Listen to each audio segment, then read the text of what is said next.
Welcome back to this second part of Murder with Friends. Today we're talking about true crime trends. Now in part one, we talked about the science that went into establishing criminal profiling, the behavioral science unit, which is now the BAU. And in this second part, we're gonna talk about where those trends are today and where is the research today. And unfortunately, a lot of it is pretty lacking, but we've compiled a lot of stuff that we're gonna be talking about. Let's first go to our video element introducing this segment. Outside of true crime circles, it's common to assume that the wave of serial killers in America has subsided, replaced instead by mass shootings and spree killers. While mass shootings have drastically gone up since the 1980s, serial killers haven't gone away. It appears they've simply faded into the shadows, no longer favorable water cooler talk. Ronald Dominique prowled gay bars in Louisiana, killing at least 23 men before being caught in 2006. The Grim Sleeper took a 14-year break before killing again in 2002. Israel Keyes took his inspiration from Ted Bundy. He murdered 8 people before getting caught in 2012. But you probably won't hear about these cases unless you're looking for them. Has there been a shift in American society? Are we desensitized to these crimes, or are we disinterested? Will history look back on this time period as the wave of spree killers? And what exactly is the difference between a serial killer and a spree killer?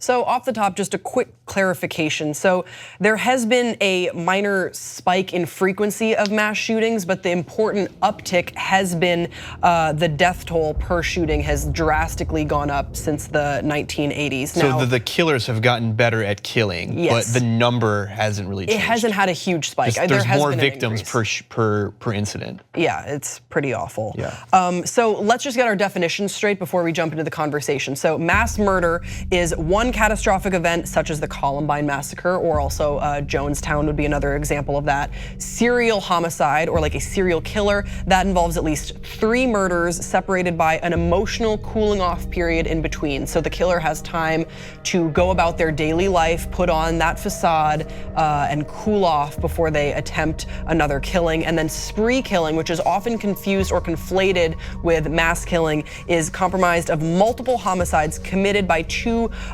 at 2 or more locations with almost no time in between the events. So an example of that would be probably like the Craigslist killer, because there has to be like at least like a 7-day window. But I've also heard the Beltway snipers characterized as a spree killing. In fact, that would actually play into their. I think that's a really good example. Port Arthur massacre as well, which is another episode that we've done, is another example of that. And yeah, so bearing that in mind, what do you think about this, Amir? Do you think that this is a trend that is somehow equated to like the evolution of American society, or is it more a matter of sort of media coverage? You and I have gone back and forth on this.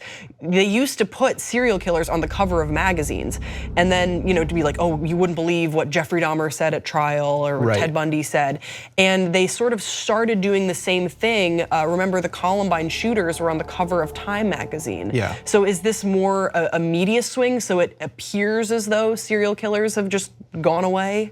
So I think it's kind of, it's both. I think in terms of media coverage, after a certain point, like past the 90s, it makes more sense for the media to cover a mass shooting because of the nature of the crime itself versus a serial killer is. A mass shooting takes place usually at a public place, and a lot of people are killed all at once. Whereas a serial killer, these murders happen individually over a period of time. There is less, I don't know if it's incentive to cover it, but in terms of just the material itself, the spree killing lends to more coverage. Yeah, I also think that an important thing to bring up is that we got a number of really good research from, let me find where this is from. Oh, so this is from a professor of forensic psychology at Radford University, and he studied the cases of 3,000 killers and 10,000 victims, and he compiled his research into a number of really helpful statistical graphs, and one of them points to how prolific serial killers are not anymore, which is very fortunate. Simply put, serial killers are not able to murder as many victims as they were in yesteryear, and I think that plays a role in the sort of coverage that they get. For example, you were pointing out that at a mass shooting event, unfortunately, that number of victims has gone up, whereas a serial killer from 2010 will only 13% will have 5+ victims, whereas in like the 1950s, not even, I mean like 1950s to 1980s, the number is most of them are getting at least 5+ victims, 38% in 1950, 27% in 1960, 1970, 31% are killing at least 5 people. That does make for the sort of event that would get that media coverage. And here's another thing to add between the two crimes of serial killer and a mass killer. I think as a society, we've taken a lot of steps to protect ourselves from serial killers since this whole thing started in the 70s, like with the media coverage. And there are things that we can do that have made it more difficult for serial killers to find victims. And I think in one of those charts, like they talk about this, like we as a society have become more aware on how to protect ourselves. We lock our doors at night now because that's just one thing that happened as a result of a lot of these incidences. Security systems are just sort of widely available. Now compare that to being a victim of a mass killing. I mean, like there's a lot of heated debate right now on what we can do about that.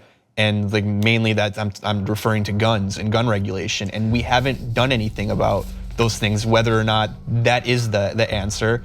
But it's a question of how can you protect yourself against a serial killer, which is, I don't know, be more aware when you're in public, when you're at home, lock your doors, versus how can you protect yourself from a spree killer when you're in a public space and that killer has a gun or something. What are you gonna do? Not go to the mall, not go to the movies? So I think that kind of lends to explain itself to why we have less fatalities from serial killers today versus, and we have more from spree killers. But I also think another thing that plays into it when it comes to the coverage and the people that are able to protect themselves from serial killers, you just remarked when we were looking at our video element of Dominique, that serial killer from Louisiana. The majority of his victims were gay black men. And then a lot of other serial killers that you sort of don't hear about are involved in an at-risk lifestyle, which is characterized as people whose lifestyle, their choice of livelihood, or perhaps their not choice of livelihood, because perhaps they didn't choose this, they've sort of been thrust into it because of outside circumstances, they can't protect themselves in that same way. They're the most vulnerable. They're the most vulnerable society, and they're unfortunately who we don't care about. They're the victims that you don't hear about. So if a serial killer kills 5 prostitutes, today, you're not gonna hear about that. Whereas when Ted Bundy goes into a sorority row and butchers a whole house, you hear about that because it's like, oh no, these sweet, innocent, and the same thing with spree killers and mass shooters. It's they're killing they're killing people in a school, in a place of business, so like you're gonna get more coverage about that. Well, I think it does speak to, when it comes to media coverage, it does speak to what victims do we care about? Now we should care about any loss of life equally, absolutely. But the fact of the matter is, as reflected through media trends and coverage, that's just simply not the case. So it might feel as though serial killers have stopped killing. They've just sort of stopped killing the people that would sooner get them caught. But also, it is important to acknowledge they are killing far less due to investigative measures. A huge part of that is criminal profiling, and then also forensic and DNA technology, which we talked about in the episode on Kirk Bloodsworth, and how that has just seen a major boost. You don't see serial killers killing, a number of like JonBenet Ramsey type individuals and families.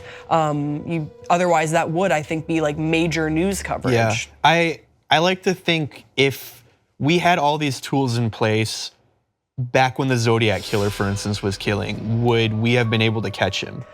I think we could, because I think that crime scene.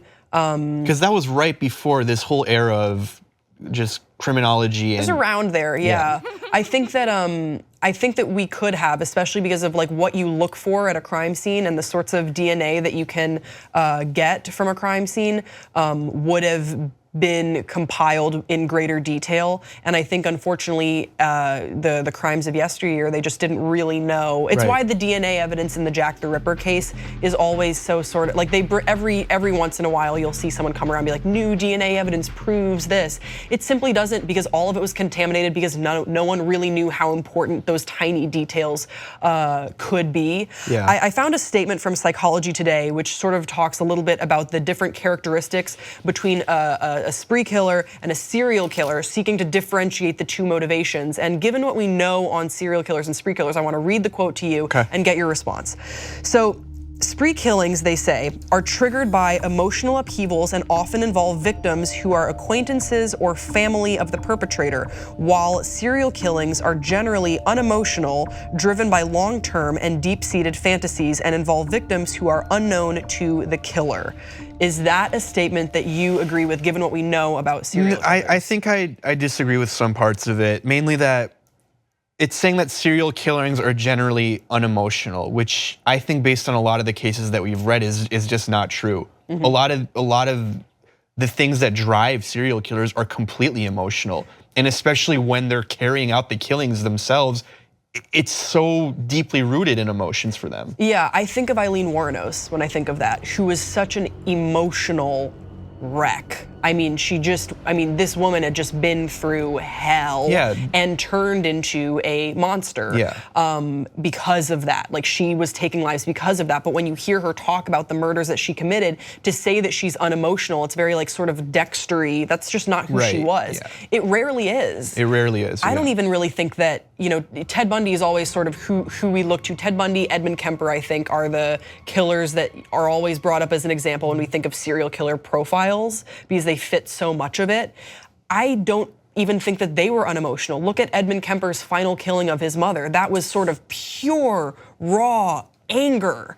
I mean, that to say that it's unemotional, it feels that highlights like a few wrong. of the killers, but I don't think most serial killers are like that. I think a lot of it is emotional to them. They may be psychopaths where they don't care about other people, but to them, these things really matter, and it's very emotional for them.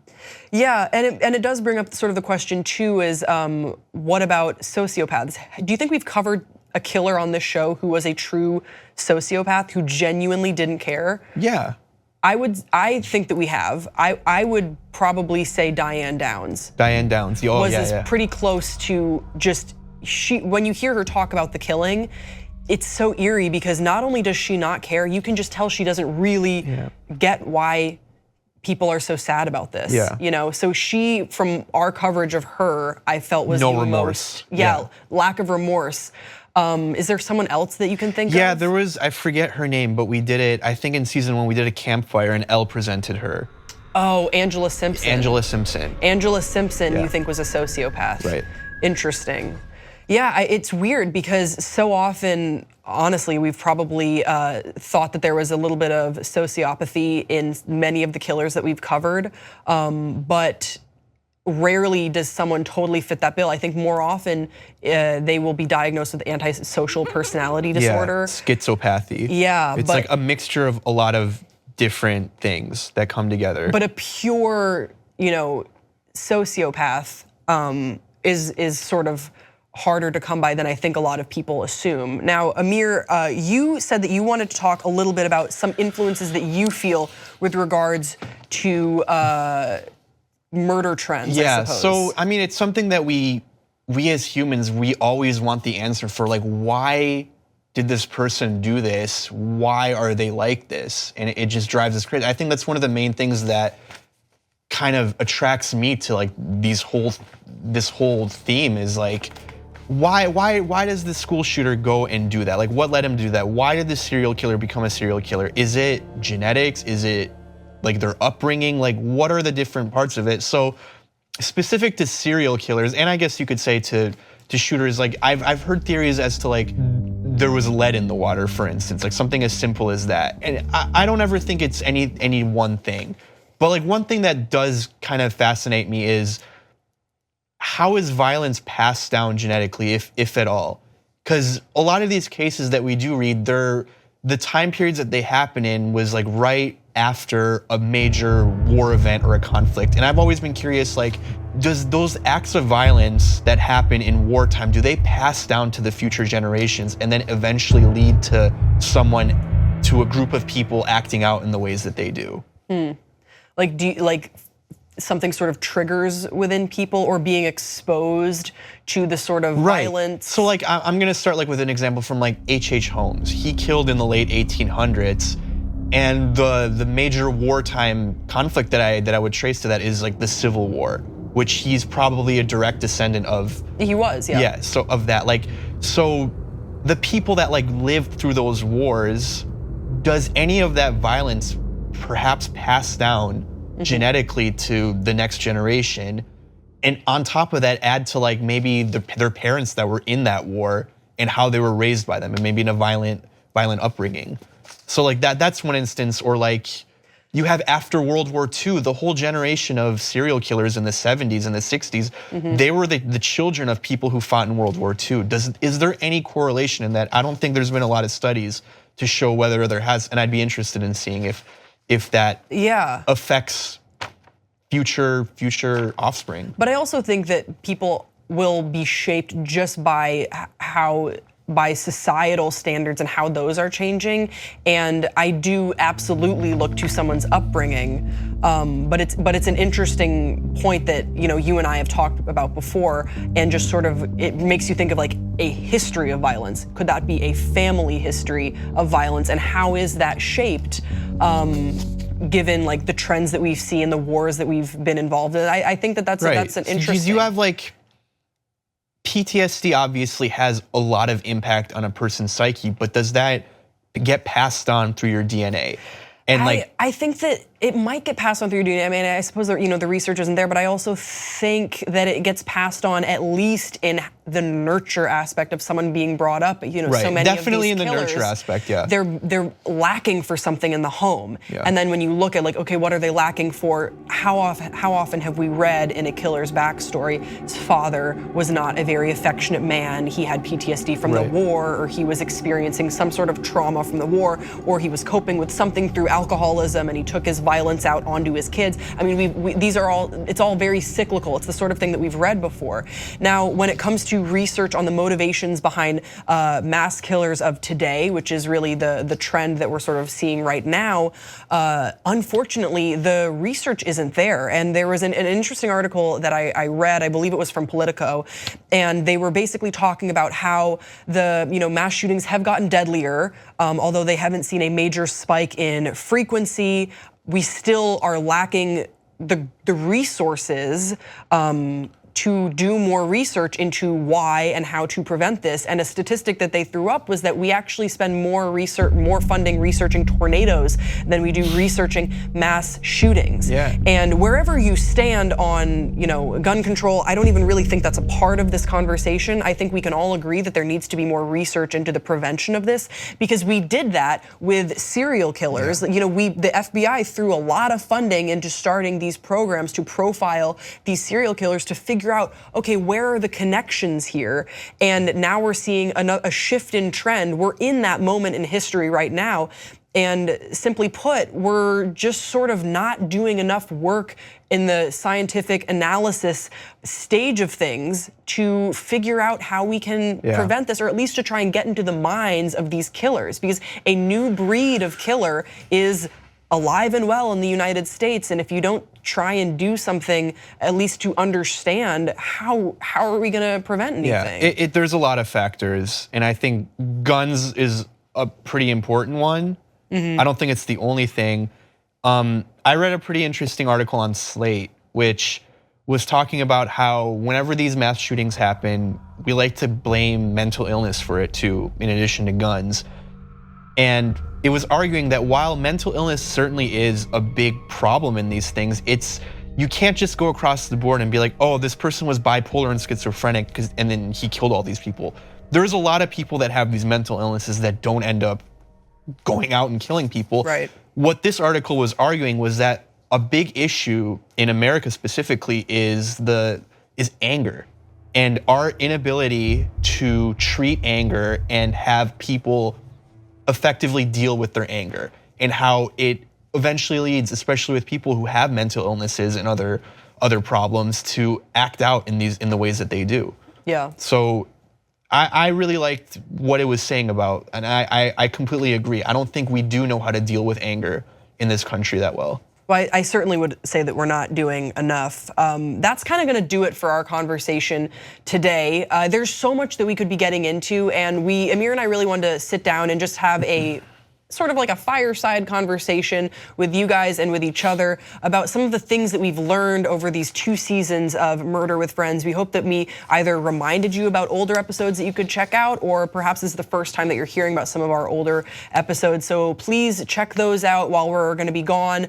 Like I said, this is the second to last taping, but we have one more finale episode. It's Ted Bundy coming up, and we hope that you'll stay tuned for that. Amir, do you have any sort of final words before this is like our last sign off? I'm really happy we did this. I'm excited to take a break for a little bit from all this stuff. To work on improving the show, just so you know, we're coming back. Yeah. We're just gonna make things better. There's just so much that there's left to talk about, and like I'm hoping in the future we can do a little bit less about just serial killers and kind of get more into history. That's like the things that like interest me the most. Right. Of just death throughout history and like the human experience behind it. Was that your Tinder bio? Yeah, it is. I'm really interested in death throughout history. I never got any matches. Yeah, no, you didn't. Thank God you found someone. Guys, this has been an amazing second season of Murder with Friends. We'll see you in the finale, but that's gonna do it for Amir and I this season.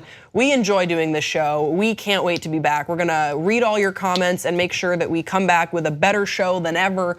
Always working on improving it. We appreciate your support so much. I'm lingering because I don't want to sign off because I'll just miss you. All right, and we'll see you next time on Murder with Friends.